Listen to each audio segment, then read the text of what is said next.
السلام عليكم ورحمة الله وبركاته. إن الحمد لله نحمده ونستعينه ونستغفره ونعوذ بالله من شرور أنفسنا ومن سيئات أعمالنا. من يهده الله فلا مضل له ومن يضلل فلا هادي له، وأشهد أن لا إله إلا الله وحده لا شريك له، وأشهد أن محمدا عبده ورسوله. أما بعد، فإن خير الحديث كتاب الله، وخير الهدي هدي محمد صلى الله عليه وسلم، وشر الأمور محدثاتها، وكل محدثة بدعة، وكل بدعة ضلالة، وكل ضلالة في النار. أعوذ بالله من الشيطان الرجيم. بسم الله الرحمن الرحيم. يا أيها الذين آمنوا اتقوا الله حق تقاته ولا تموتن إلا وأنتم مسلمون. يا أيها الناس اتقوا ربكم الذي خلقكم من نفس واحدة وخلق منها زوجها وبث منهما رجالا كثيرا ونساء، واتقوا الله الذي تساءلون به والأرحام إن الله كان عليكم رقيبا. يا أيها الذين آمنوا اتقوا الله وقولوا قولا سديدا يصلح لكم أعمالكم ويغفر لكم ذنوبكم، ومن يطع الله ورسوله فقد فاز فوزا عظيما. وقال: كنتم خير أمة أخرجت للناس تأمرون بالمعروف وتنهون عن المنکر. اللہ تبارک و تعالیٰ نے آخر کی آیت کریمہ میں مسلمانوں سے خطاب کرتے ہوئے کہا ہے کہ مسلمانوں، تم بہترین امت ہو، تم کو وجود میں لایا گیا ہے لوگوں کے لیے. ناس عربی زبان کا لفظ ہے. لغت کے اعتبار سے دیکھا جائے تو ہر انسان پر بولا جاتا ہے، ہر انسان ناس کہلائے گا. مگر یہاں امت کے مقابلے میں ہے، جس سے مراد مسلمان ہیں، تو مسلمان کا مقابل کون ہوگا؟ غیر مسلم. تو یہ کہیے کہ آیت کا مطلب ہوا مسلمانوں، تم کو وجود میں لایا گیا ہے غیر مسلموں کے لیے. مسلمان کون ہے؟ مسلمان وہ ہے جو اللہ اور اس کے رسول پر ایمان لائے. اسلام کی تعریف کی گئی: ان تشہد ان لا الہ الا اللہ وان محمد رسول اللہ، یعنی اسلام کے ارکان: وإقام الصلاۃ وإیتاء الزکاۃ والحج وصوم رمضان. یہ 5 ارکان بتائے گئے اسلام کے. تو مسلم ان ارکان پر جو ایمان رکھتا ہو، ادا کرتا ہو، وہ مسلم. مومن لغت کے اعتبار سے گرچہ کے فرق ہے اور ایمان کے ارکان الگ بتائے گئے کہ ایمان کے ارکان 6: ان تؤمن باللہ وملائکتہ وکتبہ ورسلہ والبعث والقدر خیرہ وشرہ. یہ 6 ارکان بتائے گئے. دونوں کو ملا کر کے مومن یا مسلم کہا رہتا ہے. مومن بولے تو مسلم، مسلم کہے تو مومن. یہ سب باتوں پر جو ایمان رکھے وہ مسلم. بہرحال تو مسلمانوں سے کہا جا رہا ہے مسلمانوں، تم کو وجود میں لایا گیا ہے دوسروں کے لیے، یعنی غیر مسلموں کے لیے. کیا کرو گے غیر مسلموں میں؟ کھانا کھلاؤ گے ان کو؟ تم کماؤ گے کھلاؤ گے ان کو؟ اور وہ خود بھی تو کماتے ہیں، تم کیا کھلاؤ گے؟ شاید وہ تم سے بہتر کماتے ہوں، تو تمہیں کرنا کیا ہے اس میں؟ تمہارے پاس ہے کیا دینے کو؟ تمہارے پاس وہ دولت ہے جو ان کے پاس نہیں ہے، اور وہی تم کو دینا ہے. کیا ہے بھائی دولت؟ تأمرون بالمعروف وتنہون عن المنکر.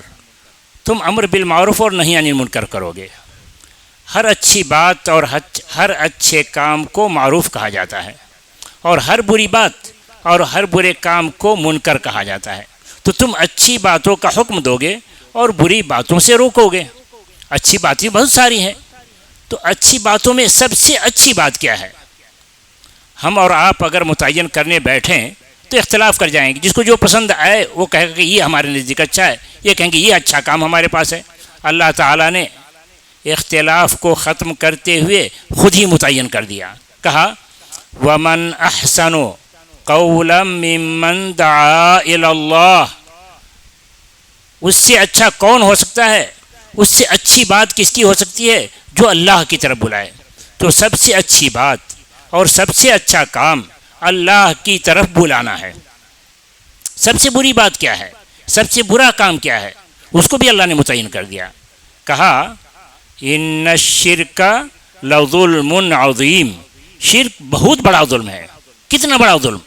اتنا بڑا ظلم کہ اس سے بڑا کوئی ظلم نہیں، کوئی ظلم اس سے بڑا نہیں۔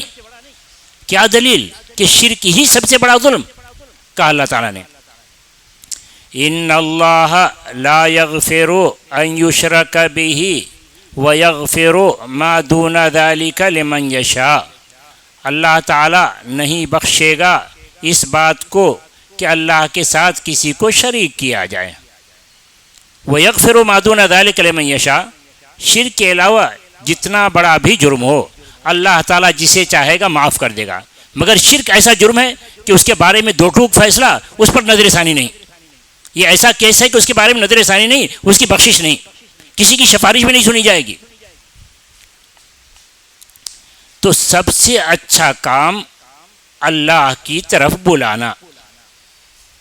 اللہ کی طرف بلانے کا کیا مطلب؟ اللہ کی طرف بلانے کا مطلب اللہ کے راستے کی طرف بلانا۔ کیا دلیل؟ اللہ تعالیٰ نے کہا ادعو الی سبیل ربک، اللہ اپنے رب کے راستے کی طرف بلائیے۔ رب کا بتایا ہوا راستہ کیا ہے؟ سبیل رب ہے کیا؟ سبیل رب اسلام۔ کہ اللہ تعالیٰ نے کہا ان الدین عند اللہ الاسلام، اللہ تبارک و تعالیٰ کے نزدیک قابل قبول دین دین اسلام ہے، دوسرے ادیان قبول نہیں، سختی کے ساتھ رد کر دیا جائے گا۔ کہا وَمَن يَبْتَغِ غَيْرَ الْإِسْلَامِ دِينًا فَلَن يُقْبَلَ مِنْهُ، اسلام کے علاوہ کوئی اور مذہب اختیار کرے گا ہرگز قبول نہیں کیا جائے گا اس سے۔ کیوں؟ اس لیے کہ دین اسلام ہی اللہ کو محبوب ہے، اللہ نے دین اسلام کو ہی نازل کیا ہے۔ کہا وَرَضِيتُ لَكُمُ الْإِسْلَامَ دِينًا، میں تم لوگوں کے لیے دین اسلام سے راضی ہو گیا، یہی دین مجھے محبوب ہے، اس کے علاوہ اور کوئی دین اختیار کرو گے تو ہرگز قبول نہیں کیا جائے گا۔ دین اسلام ہی اللہ کو محبوب۔ دین اسلام میں تو انسان کے پیدا ہونے سے لے کر مرنے تک کے احکام دیے گئے ہیں، تو ان سارے احکام میں کس حکم کو سب سے فوقیت حاصل ہے؟ سب سے پہلا کام کیا کیا جانا ہے؟ یا یہ کہیے کہ دین اسلام کی بنیاد کس بات پر ہے؟ دین اسلام کی بنیاد توحید پر ہے۔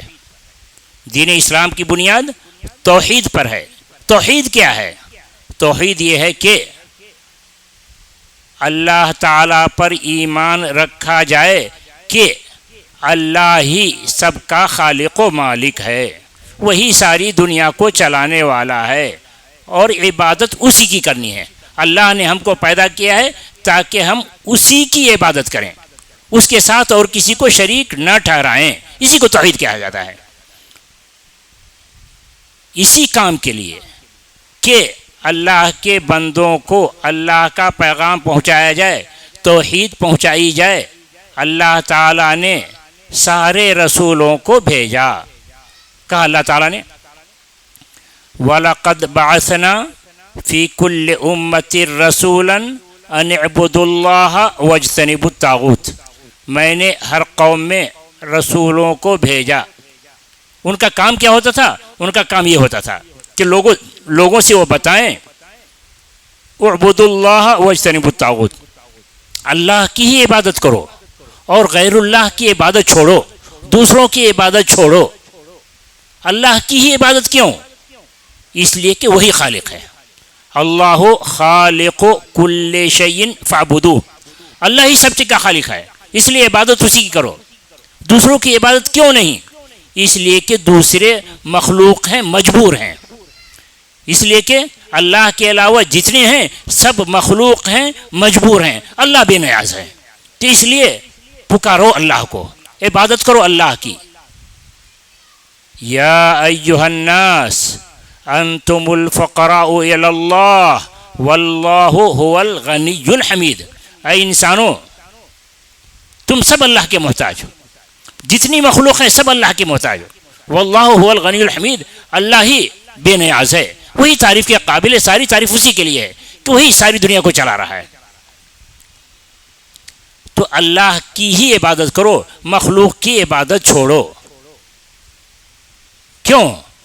اس لیے کہ اللہ کے علاوہ جس کی بھی تم عبادت کرتے ہو اس نے کچھ بنایا نہیں، وہ تو خود بنائے گئے ہیں. کہا والذین یدعون من دون اللہ لا یخلقون شیئا وہم یخلقون. اللہ کے علاوہ جس کو بھی تم پکارتے ہو انہوں نے کچھ بنایا نہیں ہے، وہ تو خود بنائے گئے ہیں. تو جو خالق ہے عبادت اسی کرو، مخلوق کی عبادت کیوں؟ مخلوق تو خود محتاج ہے. تو اس لیے جس کے اختیار میں سب کچھ ہے عبادت اس کی کرو، کہ دینے پر قادر وہی ہے. وہ اگر دینا چاہے تو ملے، نہ دینا چاہے تو ساری دنیا مل کر تمہیں دینا چاہے نہیں مل سکتا.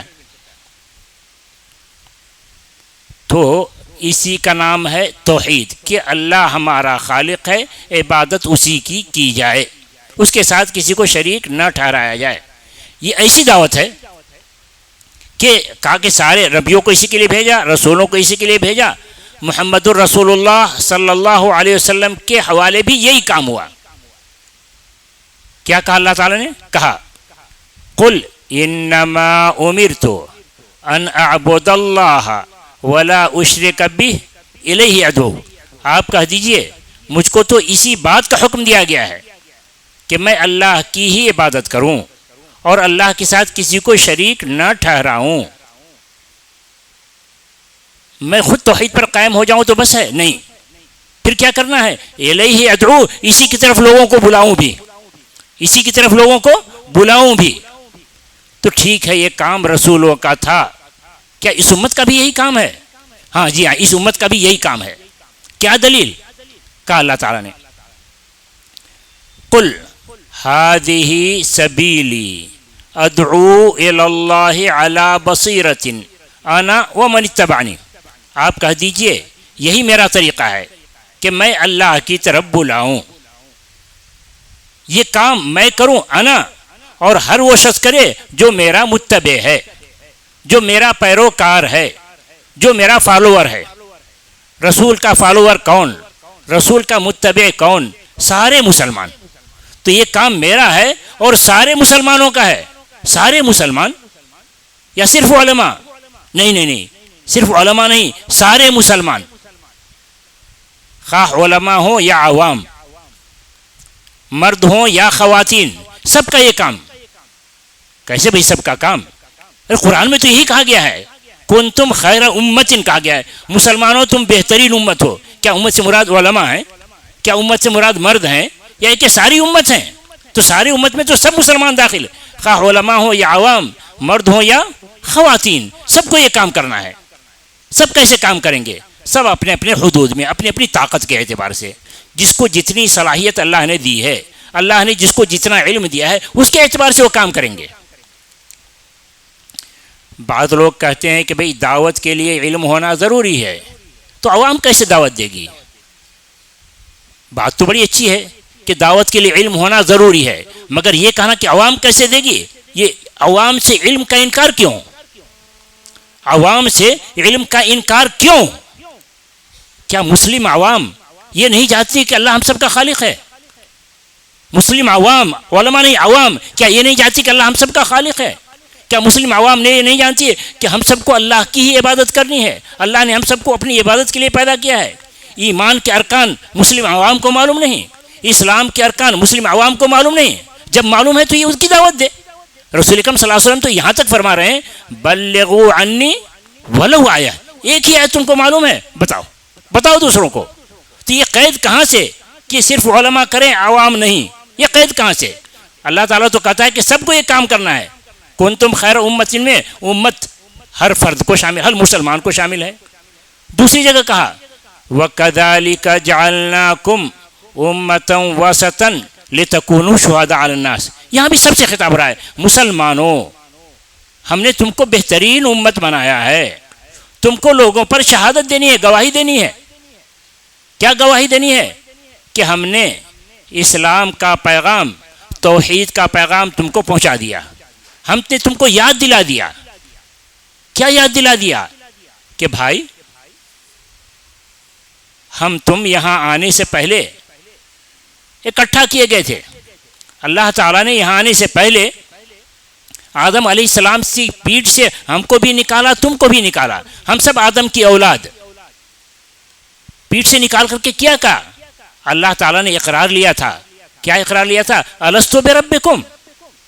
اللہ تعالیٰ نے کہا وَإِذْ أَخَذَ رَبُّكَ مِنْ بَنِي آدَمَ مِنْ ظُهُورِهِمْ ذُرِّيَّتَهُمْ وَأَشْهَدَهُمْ عَلَىٰ أَنفُسِهِمْ أَلَسْتُ بِرَبِّكُمْ. اللہ تبارک و تعالیٰ نے آدم علیہ السلام کی پیٹھ سے اس کی ذریت سارے انسانوں کو نکالا اور کیا اقرار لیا؟ الستو بربکم، کیا میں تم سب کا رب نہیں ہوں؟ قالوا بلا، سبوں نے کہا ہاں تو ہی ہمارا رب ہے. شہیدنا، ہم اس بات پر گواہ ہیں.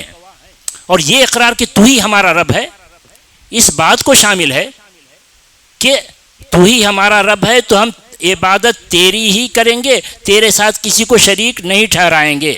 یہ معنی کہاں سے بنا؟ یہ معنی اسی آیت کے ٹکڑے سے بن رہا ہے. آگے کیا کہا جا رہا ہے؟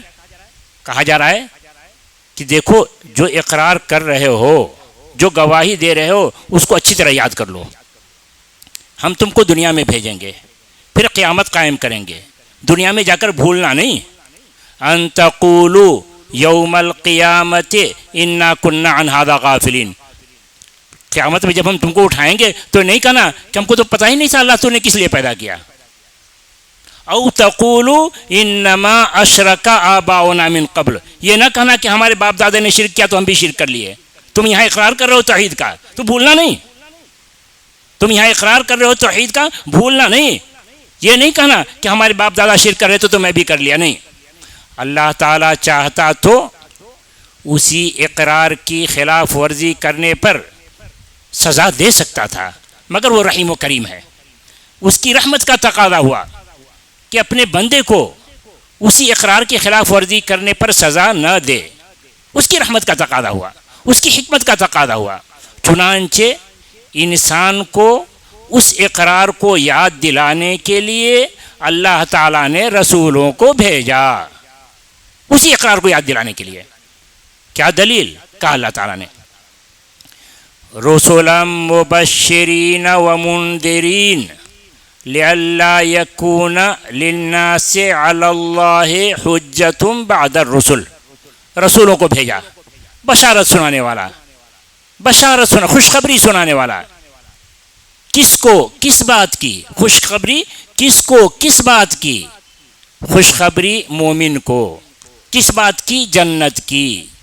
کیا دلیل؟ اللہ تعالیٰ نے کہا وَبَشِّرِ الَّذِينَ آمَنُوا وَعَمِلُوا الصَّالِحَاتِ أَنَّ لَهُمْ جَنَّاتٍ تَجْرِي مِن تَحْتِهَا الْأَنْهَارُ. مسلمانوں کو خوشخبری سنا دیجیے کہ جو اللہ پر ایمان رکھتے ہیں اور نیک کام کرتے ہیں ان کو بشارت سنا دیجیے جنت کی جس کے نیچے نہریں بہہ رہی ہوں گی. ڈرانا کس کو؟ کافر کو. کس بات سے؟ جہنم سے. کہہ دو الذین کفروا لہم نار جہنم لا یقضى علیہم فیموتوا ولا یخفف عنہم من عذابها کذلک نجزی کل کفور. بتا دو کہ اگر کفر کرو گے تو جہنم میں جاؤ گے، جہنم میں جلائے جاؤ گے اور وہاں تم کو موت نہیں آئے گی، مسلسل جلتے رہو گے، مسلسل عذاب ہوگا، اس میں کوئی کمی نہیں کی جائے گی. تو رسولا مبشرین و منذرین، کس لیے رسولوں کو بھیجا؟ بشارت سنانے والا کہ اگر ہماری بات مانتے ہو، اللہ پر ایمان لاتے ہو تو جنت میں جاؤ گے، نہیں مانو گے، اللہ کا انکار کرو گے یا اللہ کے ساتھ شرک کرو گے تو جہنم میں جاؤ گے. یہ کس لیے رسول کو بھیجا؟ لئلا یکون للناس علی اللہ حجۃ بعد الرسل، تاکہ کسی انسان کو اللہ کے پاس حجت کرنے کا موقع نہ ملے رسولوں کے آ جانے کے بعد. کیا حجت کرنے کا موقع نہ ملے؟ یہ نہ کہے کوئی ما جاءنا من بشیر ولا نذیر، ہم کو تو کوئی بشارت سنانے والا آیا نہیں، کوئی ڈرانے والا آیا ہی نہیں، کسی نے ہم کو بتایا ہی نہیں کہ ہم بات مان لیں گے تو کہاں جائیں گے، نہیں مانیں گے تو کہاں جائیں گے. تو رسولوں کے ذریعے سے اتمام حجت کر دیا گیا ہے، اور یہی کام اور اسی کو شہادت سے تعبیر کیا گیا ہے. اسی کو کہا لِيَكُونَ الرَّسُولُ شَهِيدًا عَلَيْكُمْ وَتَكُونُوا شُهَدَاءَ عَلَى النَّاسِ. رسول تم پر گواہی دیں گے کہ اللہ تو نے توحید کا پیغام جو میرے حوالے کیا تھا میں نے لوگوں کو پہنچا دیا. پوچھ رہا ہوں مسلمانوں سے، مسلمانوں سے پوچھا جائے گا مسلمانوں تمہارے حوالے یہ کام کیا گیا تھا تم نے کیا؟ اب آج کل کے مسلمانوں سے پوچھ لیجیے کیا جواب ملے گا.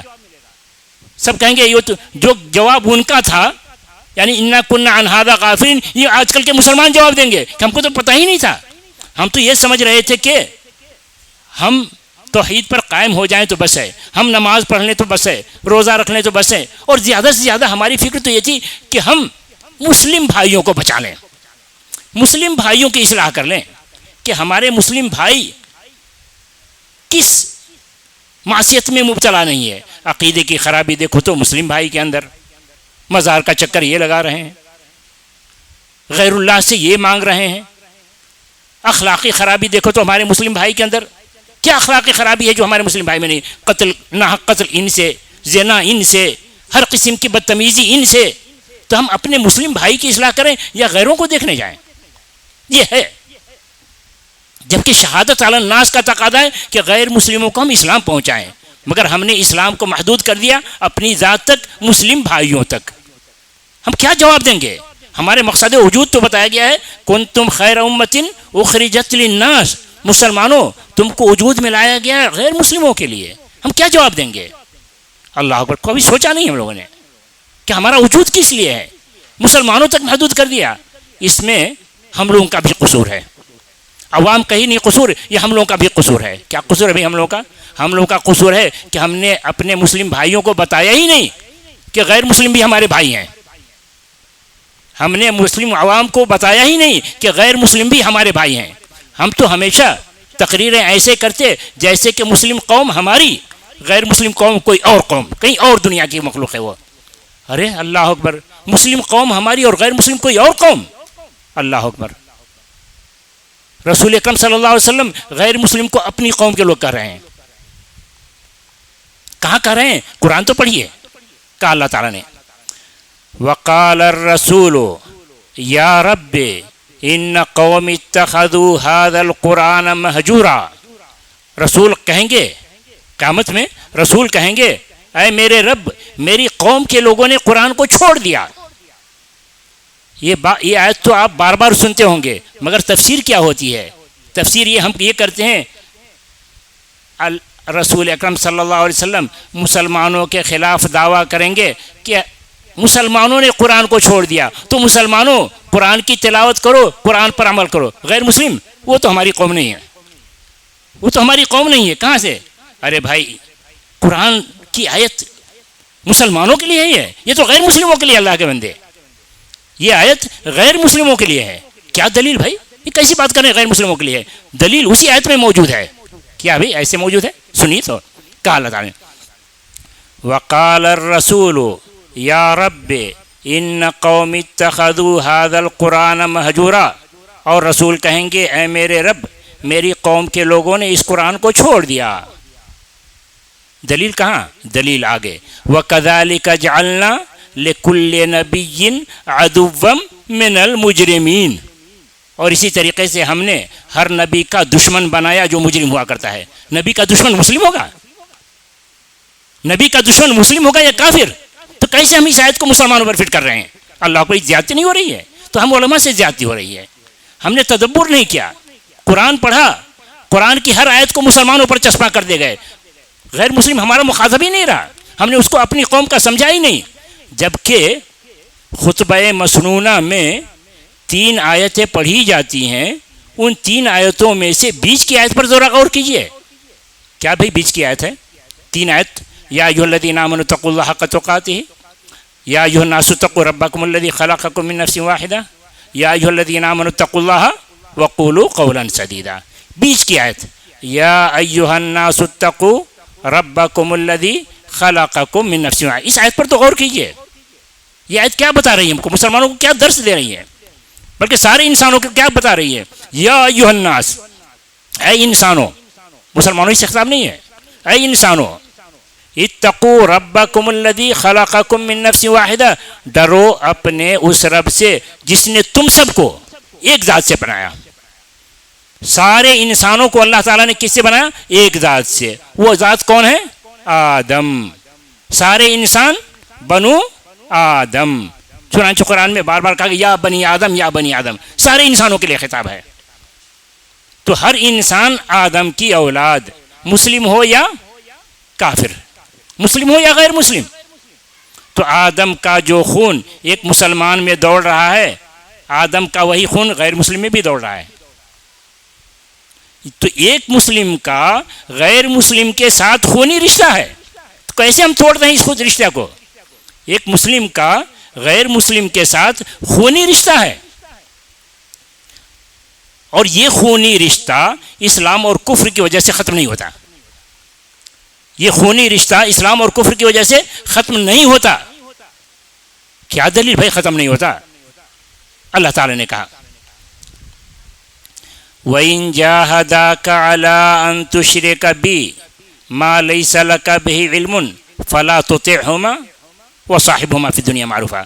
اگر تمہارے ماں باپ مشرک ہیں اور تم کو مجبور کریں کہ تم بھی شرک کرو، فَلَا تُطِعْهُمَا، تو اس میں ان کی بات مت مانو، تو اس میں ان کی بات مت مانو، دوسرے معاملے میں مانو. وَصَاحِبْهُمَا فِي الدُّنْيَا مَعْرُوفًا، دنیا کے معاملے میں ان کے ساتھ اچھا سلوک کرو. کیوں بھائی اچھا سلوک کرو؟ وہ تو مشرک ہے. تو مشرک ہے تو کیا ہوا؟ باپ باپ ہے، ماں ماں ہے. مشرک ہے تو کیا ہوا؟ باپ باپ ہے، ماں ماں ہے. اور یہ خونی رشتہ ہے جو کبھی ختم ہونے والا نہیں ہے. تو اس لیے باوجود کہ تمہارا باپ مشرک ہو، تمہاری ماں مشرکہ ہو، ان کے ساتھ اچھا سلوک کرو. یہی صلہ رحمی کا تقاضا ہے. کیا کوئی اور واضح دلیل ہے کہ مشرک ماں کو ماں کہا گیا ہے؟ ہاں ہے بھائی. اسماء رضی اللہ عنہ کی ماں مکہ سے مدینہ آئیں، بیٹی کے پاس آئیں، تھی مشرک. بات سمجھ میں نہیں آئی کہ میں کیا کروں، مشرک ہیں. کہیں ایسا تو نہ ہو کہ اگر بیٹھنے دیں تو ہمارا بستر ناپاک ہو جائے؟ کہ اللہ تعالیٰ کہتا ہے انما المشرکون نجس، مشرک نجس ہے. بات سمجھ میں نہیں آ رہی تھی میں کیا کروں ان کے ساتھ. دوڑے دوڑے پہنچی رسول کے پاس. اے اللہ کے رسول، میری ماں آئی ہیں، وہ مشرک ہیں، وہ مجھ سے کچھ چاہتی ہیں. آپ فرماتے ہیں سلی امکی، وہ تمہاری ماں ہے، اس کے ساتھ صلہ رحمی کرو. تو مشرک ہے تو کیا ہوا؟ ماں ماں ہے، اس کے ساتھ ماں کا سلوک کیا جائے گا، باوجود ہے کہ بیٹا مسلمان اور ماں مشرک یا باپ مشرک ہو. یہ خونی رشتہ ختم ہونے والا نہیں ہے. اچھا تو بھائی کچھ علماء حضرات عوام کو بھی کہتے ہیں کہ یہ مولانا صاحب تم لوگ کو بھکا رہے ہیں. کیا بھکا رہے ہیں بھائی؟ کریں قرآن میں ہم دیکھتے ہیں کہ قرآن میں کہا گیا مومن مومن کا بھائی. سنو قرآن ہم سے. کیا بھائی سن لو، کہا اللہ تعالیٰ نے کہا انما المؤمنون اخوہ، مومن مومن کا بھائی. تو یہ مولانا صاحب بھکا رہے ہیں تم لوگوں کو. اور حدیث بھی کر رہی ہے. کیا حدیث کر رہی ہے؟ المسلم اخو المسلم، مسلم مسلم کا بھائی. تو یہ کیسی بات کر رہے ہیں کہ تمہارا خونی رشتہ ہے وہ بھی تمہارا بھائی، غیر مسلم ہمارا بھائی نہیں. یہ مولانا صاحب بھکا رہے ہیں تم لوگوں کو. تو کیا بات ایسی ہے کہ میں لوگوں کو بھکا رہا ہوں؟ نہیں بھائی، میں کسی کو گمراہ کرنے کے لیے نہیں آیا ہوں. تو پھر کیا دلیل ہے؟ اس آیت کا جواب کیا، اس حدیث کا کیا جواب؟ آیت اور حدیث کا جواب کہ بھئی دیکھیے اخوت دو طرح کی ہوتی ہے. اخوت دو طرح کی ہوتی ہے، ایک انسانی اخوت اور ایک اسلامی اخوت. انسانی اخوت ہر انسان بھائی بھائی اور ہر مسلمان بھائی بھائی. تو ایک انسانی اخوت ہوتی ہے اور ایک ہوتی ہے اسلامی اخوت، اور دونوں کے تقاضے بسا اوقات الگ الگ ہیں. اسلامی اخوت کی کیا خصوصیت جس کی طرف یہاں اشارہ کیا گیا ہے انما المؤمنون اخوہ، المسلم اخو المسلم، کس خصوصیت کی طرف اشارہ ہے؟ اسلامی اخوت کی کچھ خصوصیت ہے. اور یہ تقسیم اسلامی اخوت اور انسانی اخوت اس آیت سے خود بن جاتی ہے. کس آیت سے؟ کہا اللہ تعالیٰ نے فَإِن تَابُوا وَأَقَامُوا الصَّلَاةَ وَآتَوُا الزَّكَاةَ فَإِخْوَانُكُمْ فِي الدِّينِ. اگر وہ شرک سے توبہ کرتے ہیں اور نماز قائم کرتے ہیں اور زکوٰۃ ادا کرتے ہیں تو یہ تمہارے دینی بھائی. اور اگر وہ شرک سے توبہ نہیں کرتے تو انسانی بھائی اپنی جگہ رہیں گے. اگر وہ شرک سے توبہ نہیں کرتے تو انسانی بھائی اپنی جگہ وہ رہیں گے. اگر وہ شرک سے توبہ کرتے ہیں، نماز قائم کرتے ہیں، زکوٰۃ ادا کرتے ہیں، فَإِخْوَانُكُمْ فِي الدِّينِ، تو یہ تمہارے دینی بھائی. اچھا تو دینی بھائی پر کیا حکم مرتب ہوتا ہے؟ اسلامی بھائی پر کیا حکم مرتب ہوتا ہے؟ اسلامی حکم پر کچھ خصوصی حکم مرتب ہوتا ہے. وہ سن انہی احکام میں سے کہ مسلم کا نکاح مشرک عورت سے نہیں ہوگا، یہ اسلامی اخوت کی بنیاد پر ہوگا. مسلم کا نکاح مشرک عورت سے نہیں ہوگا. کہا اللہ تعالیٰ نے وَلَا تَنْكِحُوا الْمُشْرِكَاتِ حَتَّى يُؤْمِنَّ کہ تم مشرک عورت سے نکاح مت کرو جب تک کہ وہ ایمان نہ لائیں. اور کیا مرتب ہوتا ہے؟ میراث کا معاملہ اسلامی اخوت کی بنیاد پر ہوگا، انسانی اخوت کی بنیاد پر نہیں. کیا دلیل؟ کہا رسول اکرم صلی اللہ علیہ وسلم نے لا يرث المسلم الکافر ولا الکافر المسلم کہ مسلم کافر کا وارث نہیں ہوگا، کافر مسلم کا وارث نہیں ہوگا. تو یہ میراث کا معاملہ اسلامی اخوت کی بنیاد پر ہوگا، انسانی اخوت کی بنیاد پر نہیں ہے. اچھا تو بھائی اسلامی اخوت کی تو بات سمجھ میں آئی، انسانی اخوت پر کیا حق بنتا ہے؟ انسانی برادری کا کیا تقاضا ہے؟ انسانی اخوت کی بنیاد پر ہر انسان کو جینے کا حق حاصل ہے. ہر انسان کو جینے کا حق حاصل ہے. کسی بھی انسان کو ناحق قتل نہیں کیا جائے گا، کسی بھی انسان کو. کیا دلیل؟ کہا اللہ تعالیٰ نے وَمَنْ قَتَلَ نَفْسًا بِغَيْرِ نَفْسٍ أَوْ فَسَادٍ فِي الْأَرْضِ فَكَأَنَّمَا قَتَلَ النَّاسَ جَمِيعًا جس کسی نے بھی کسی انسان کو قتل کیا، نفسن مومنتن نہیں کہا گیا ہے، نفسن کسی انسان کو ناحق قتل کیا تو گویا اس نے سارے انسانوں کو ختم کیا. تو نفسن کہا گیا تو ہر انسان کو جینے کا حق ہے. اور کیا بھائی؟ ہر انسان کو انصاف ملنا ہے کہ وہ انسان ہے. ہر انسان کو انصاف ملنا ہے. تو انصاف انسانیت کی بنیاد پر ہوگا، اسلامی اخوت کی بنیاد پر نہیں. کیا دلیل؟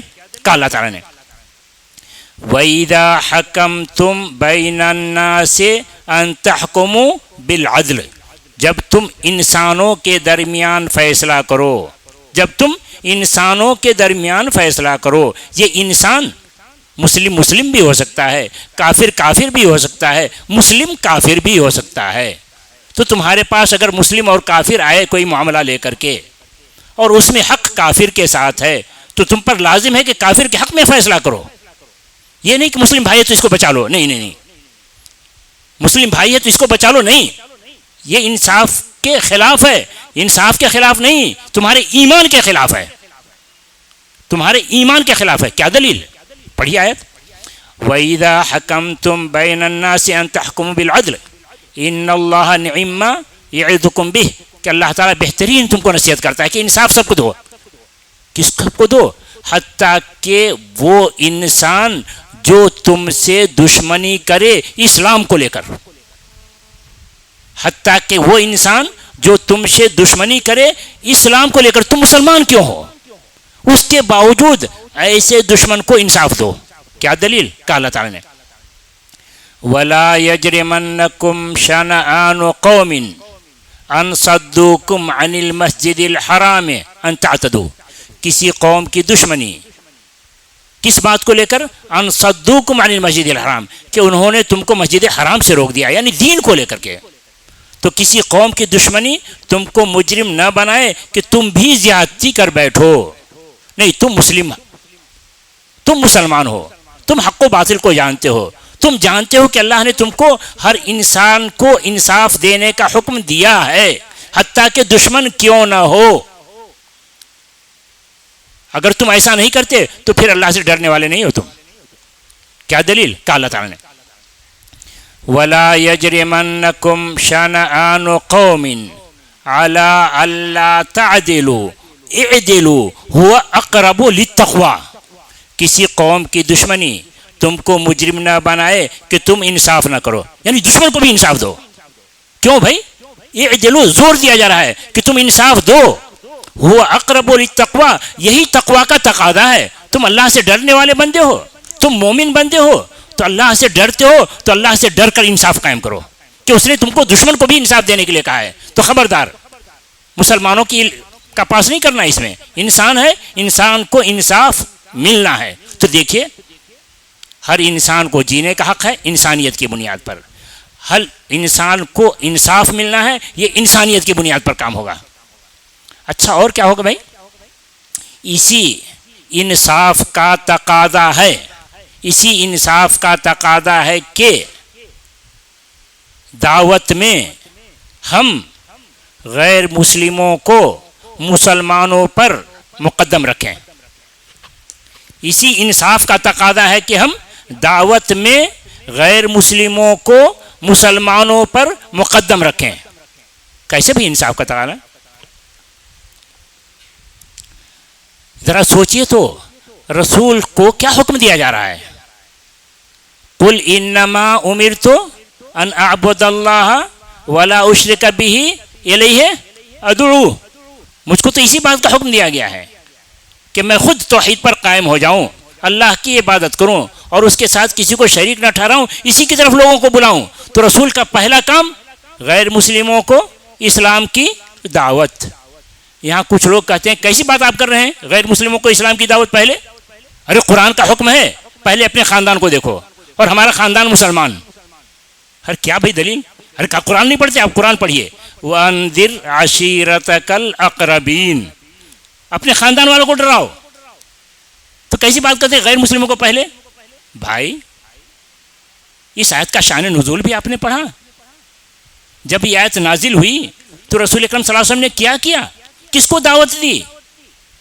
صفا پہاڑ پر چڑھے, یا بنی فہر, یا بنی عبد شمش, یا بنی عبد مناف, یہ سب کون ہیں جن کا نام لے لے کر کے پکار رہے ہیں؟ کیا قبیلہ ہے یہ؟ مسلمان تھے, غیر مسلم. جب آیت نازل ہوئی تو رسول کے وسلم غیر مسلموں کو بلا کر کے دعوت دے رہے ہیں, آپ کہہ رہے ہیں کہ مسلم خاندان. یہ کہاں سے ہو گئے بھائی؟ تو رسول کی سمجھ الگ, آپ کی سمجھ الگ. رسول کی سمجھ الگ اور آپ کی سمجھ الگ. نہیں بھائی ایسا نہیں. کچھ لوگ کہتے کہ نہیں بھائی آپ نہیں سمجھتے. کیا نہیں سمجھتے؟ اس وقت تو غیر مسلم ہی تھے, مسلمان تھے ہی نہیں, تو اس لیے آپ نے غیر مسلم کو بلایا. اب تو مسلمان ہیں تو اب اپنے بھائی کو دیکھیں یا دوسروں کو. تو کیا یہ فہم صحیح ہے؟ اب تو مسلمان ہیں, کیا اس وقت مسلمان نہیں تھے؟ خیر اس وقت جو آیت نازل ہوئی مسلمان تھے, کم تھے, ان کا نام بعد میں لیا, ان کا نام بعد میں لیا خاندان کے قریبی لوگوں کا. مگر مسلمان کے ہوتے ہوئے غیر مسلموں کو دعوت میں ترجیح, اس کے لیے صراحت کے ساتھ آپ کو دلیل یہاں سے لیجئے. کہاں سے لیجئے بھائی؟ پہلے تو وَكَذَلِكَ جَعَلْنَاكُمْ أُمَّةً وَسَطًا لِتَكُونُوا شُهَدَاءَ عَلَى النَّاسِ, یہ خود دلیل ہے. كُنتُمْ خَيْرَ أُمَّةٍ أُخْرِجَتْ لِلنَّاسِ, یہ خود دلیل ہے. صراحت کے ساتھ مزید دلیل آپ یہ لیجئے. رسول اکرم صلی اللہ علیہ وسلم نے معاذ رضی اللہ عنہ کو یمن بھیجا.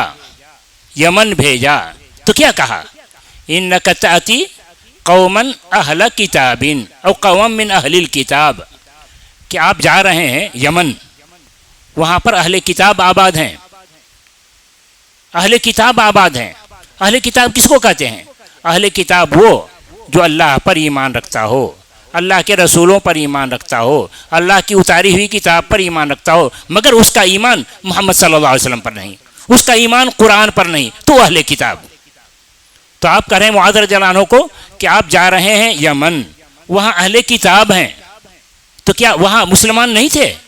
نہیں, مسلمان تھے اور کثرت سے تھے. مسلمان تھے اور کثرت سے تھے. کیا دلیل؟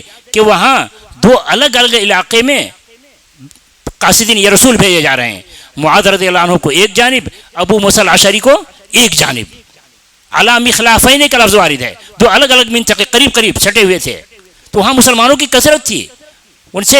ان کو تعلیم دینے کے لیے, ان سے زکوٰۃ وصول کرنے کے لیے لوگوں کو بھیجا گیا تھا, زکوٰۃ وصول کرنے کے لیے بھیجا گیا تھا. تو مسلمان وہاں موجود تھے, اس کے باوجود مسلم کا تذکرہ نہیں آ رہا ہے. آ رہا ہے اِنَّكَ تَأْتِي قَوْمًا مِّنْ أَهْلِ الْكِتَابِ, کہ آپ جا رہے ہیں اہل کتاب کے پاس. تو غیر مسلم کو دعوت مقدم, اور لفظ بھی کیا استعمال کر رہے ہیں؟ فَلْيَكُنْ أَوَّلَ مَا تَدْعُوهُمْ إِلَيْهِ شَهَادَةُ أَن لَّا إِلَٰهَ إِلَّا اللَّهُ. آپ کی پہلی دعوت یہ ہونی چاہیے شہادت اللہ الہ الا کی. یہ پہلی دعوت کس کو ہوگی, مسلم کو یا غیر مسلم کو؟ مسلمان تو شہادت اللہ کہہ کر کے ہی مسلمان بنا ہے, تو غیر مسلم کو دعوت دینے کے لیے کہا جا رہا ہے. تو اس طریقے سے ہماری دعوت کا سب سے پہلے محتاج غیر مسلم ہے, اور عقلاً بھی یہ تو نص سامنے بنائے, عقلاً بھی. کیا بھائی عقلاً؟ اس عقل کا تعلق نص ہی سے ہے. کیا عقلاً؟ کہ بھائی دیکھیے, مسلمان چاہے جتنا بڑا گنہگار ہو, مسلمان چاہے جتنا بڑا گنہگار ہو, جیسا کہ آیت بتا رہی ہے کہ وہ ایک نہ ایک دن جہنم سے نکل کر جنت میں آئے گا. قابل معافی ہے. اختصار کے ساتھ مسلمان کا ہر جرم قابل معافی ہو سکتا ہے. ان اللہ لا یغفر ان یشرک بہ ویغفر ما دون ذلک لمن یشاء. رسول نے بھی فرمایا صلی اللہ علیہ وسلم من قال لا الہ الا اللہ دخل الجنہ. مسلمان ایک نہ ایک دن جنت میں ضرور لایا جائے گا. مگر مشرک کے بارے میں کوئی سفارش بھی نہیں چلے گی, سفارش بھی نہیں کریں گے, ان کے لیے استغفار بھی نہیں ہے. تو مشرک ہمیشہ کے لیے جہنم میں جانے والا ہے. تو بھلا سوچئے جو جنت میں آنے کی گنجائش ہے جس کے لیے, اور بلکہ آئے گا یقیناً, اور جو ہمیشہ جہنم میں رہے, دونوں میں سے کون ہماری دعوت کا محتاج؟ سوچ کر دیکھیے. اس کو ایک مثال دے کر کے ہم ختم کر دیں کہ کون دعوت کا ہماری زیادہ محتاج ہے. بھئی ایک ڈاکٹر ہے, اور مسلمانوں کی حیثیت ڈاکٹر ہی کی ہے کہ اللہ تعالیٰ نے کہا وَنُنَزِّلُ مِنَ الْقُرْآنِ مَا هُوَ شِفَاءٌ وَرَحْمَةٌ لِّلْمُؤْمِنِينَ. مسلمان تو ڈاکٹر ہی کی حیثیت رکھتا ہے کہ ان کے پاس نسخہ شفا ہے مرض کفر اور مرض شرک کے لیے. مسلمان کی مثال ڈاکٹر کی ہے. بھئی ایک ڈاکٹر ہے, اس کے پاس اس کے گھر میں والد بیمار ہیں, نزلہ ہے, زکام ہے, بخار ہے.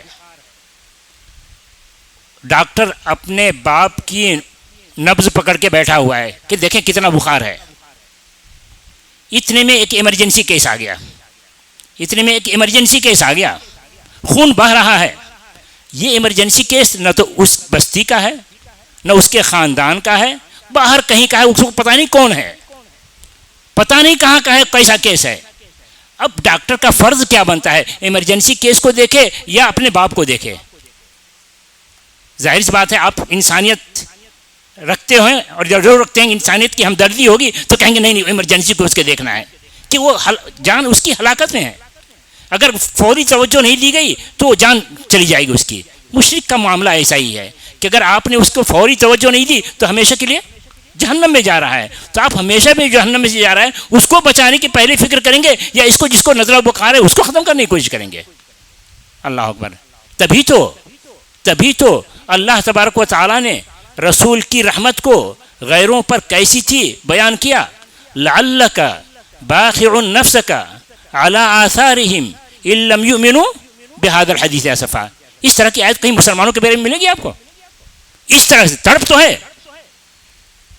تو ہے یقین سب کے بارے میں, مگر یہ تڑپ کہ ہمارا بھائی جہنم میں جا رہا ہے, اسی کو رسول اکرم صلی اللہ علیہ وسلم کیا فرما رہے ہیں کہ میری اور تمہاری مثال ایسی ہے. کیسی؟ کہ کسی شخص نے آگ جلائی, پتنگے اس میں گر رہے ہیں, وہ پتنگوں کو ہانک رہا ہے, چلو یہاں سے. کہا میری اور تمہاری مثال ایسی ہی ہے کہ تم جہنم میں جا رہے ہو. وَإِنِّي لَآخِذٌ بِحُجَزِكُمْ عَنِ النَّارِ. اللہ اکبر. تم جہنم میں جا رہے ہو اور میں تمہاری کمر پکڑ کر کھینچ رہا ہوں کہ جہنم میں مت جاؤ. ہم رحمت للعالمین کی امت, اور ہماری ہمدردی کیسی ہو رہی ہے بھائی ہمارے قوم سے؟ کیسے ہم نفرت کا اظہار کر رہے ہیں؟ یہ نفرت کا اظہار ہم کو کہاں لے جائے گا؟ یہ اسلام سے دوری ہمیں کہاں لے جائے گی؟ ذرا سوچئے تو بھائیو آئیے غیر مسلموں کو بھی ہم اپنا بھائی سمجھیں, ان کو بھی ہم اپنے قوم کے لوگ سمجھیں, ان کے لیے ہم وہی ہمدردی رکھیں جو اللہ کے رسول نے ان کے لیے ہمدردی رکھی تھی. اللہ کے رسول نے جو ان کے ساتھ سلوک اختیار کیا, ہم بھی ان کے ساتھ وہی سلوک اختیار کریں. ہمیں ان کی دعوت کے لیے اللہ تعالیٰ نے وجود بخشا ہے, اور دعوت صرف زبان سے نہیں چلے گی بھائی, دعوت صرف زبان سے نہیں چلے گی. دعوت دینے سے پہلے کچھ آپ کو کرنا پڑے گا. کیا کرنا پڑے گا؟ ان کو قریب کرنا پڑے گا. یہ جو ہم نے دعوت چھوڑی ہے جس کی وجہ سے عداوت پیدا ہو گئی ہے, دعوت چھوڑی ہے تو عداوت پیدا ہو گئی ہے, وہ ہم کو دشمن سمجھتے ہیں. ہمیں کچھ کرنا پڑے گا تاکہ ان کو یقین ہو جائے کہ یہ ہمارے دشمن نہیں ہیں. کیسے یقین دلائیں گے کہ ہم تمہارے دشمن نہیں ہیں؟ ہم اپنے اخلاق سے, اپنے سلوک سے, اپنے رویے سے, کہ رسول کا سلوک اور رویہ غیر مسلموں کے ساتھ کیا تھا. جب آپ کو نبوت سے سرفراز کیا گیا اور آپ ڈرے سہمے گھر آئے, خدیجہ سے اپنی حالت بیان کیا, تو خدیجہ کیا کہہ رہی ہیں؟ فرما رہی ہیں انک تحمل الکل وتقسم المعدوم وتعين على نوائب الحق. آپ تو غریبوں محتاجوں کی مدد کرتے ہیں, یتیموں بیواؤں کو آپ دیکھتے ہیں, حق میں آپ لوگوں کا ساتھ دیتے ہیں, اللہ تعالیٰ آپ کو ضائع نہیں کرے گا. تو اگر یہ صورت ہم بھی اپنائیں, ہم صرف مسلمانوں تک اپنی محنت اپنی طاقت کو مسلمانوں تک محدود نہ کر کے غیر مسلموں تک پہنچے, ان کے بے سہارا کے لیے سہارا بنے, ان کے یتیموں اور غریبوں کو دیکھے, ان کی عیادت کریں. کیسے رسول عیادت کو جاتے ہیں, ان کی عیادت کریں تو ہم سے ضرور مانوس ہوں گے, ضرور قریب ہوں گے. وہ انسان ہیں, ان کے سینے میں یہی دل موجود ہے, نرم دل موجود ہے, وہ ہمارے لیے نرم گوشہ رکھیں گے یقیناً. تو بھائیوں, آپ سے ہم درخواست کرتے ہیں کہ انہیں اپنا بھائی سمجھیں, اپنی قوم کے لوگ سمجھیں, اور ہمارے اندر وہی تڑپ آ جائے جو اللہ کے رسول میں تھی کہ ہمارا انسانی بھائی جہنم میں نہ جانے پائے. اس فکر میں ہم لگ جائیں, اس کی تدبیریں اختیار کریں کہ ہم ان کو کیسے قریب کریں تاکہ ہم دعوت ان کو دے سکیں, ہم ان کو بچانے کی کوشش کر سکیں. کوشش ہی ہمارا کام ہے.